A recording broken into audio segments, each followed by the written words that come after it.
There are some art books for Japan that are very comprehensive and they cover everything in Japan and China, India, and so on over thousands of years and wrap everything up. And then there are other books that are super specific, and this falls into the super specific category.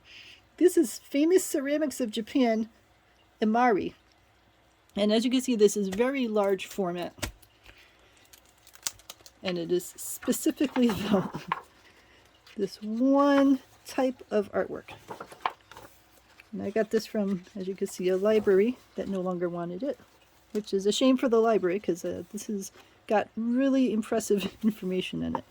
So first you've got information about the history of Imari and the different periods that it went through and why it's appreciated and how the different cultures traded it and all of that kind of stuff and where the kilns were located.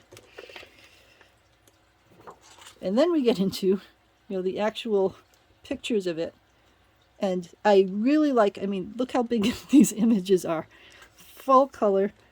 They are beautiful. And you can see all the details of the ridges in there and the shading. And it is just so pretty. I happen to really, really like this style, which, of course is why you have the book. But I think that is just lovely.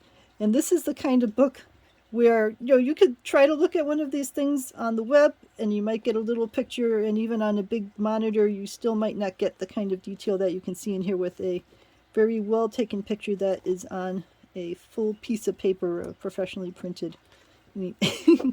Beautiful. I just love, and all the different layers and the shading in there that they were able to achieve.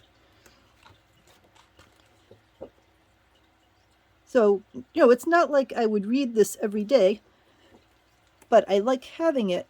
So if I want to refer to something or use something as a model for, a piece of artwork that I'm working on, or to integrate something into a story that I'm writing, it's really nice to be able to look at this in this massive size and detail and be able to see all of the different aspects of it. So very lovely. Most of us don't live near a museum that has these kinds of pieces on display all the time. So this is about the closest we could hope to get to appreciating these kinds of arts in a size that shows you all the little details of it. And then they've got notes about each piece and where it's located and where it came from and so on. So really the highlight of this book are these full-sized, not full-size, but very large-size images that showcase the pieces of art in, as much detail as I think you could hope to get for it, unless you could actually go and see them in their actual original locations. So if you enjoy this style of ceramic, I would highly recommend having a copy.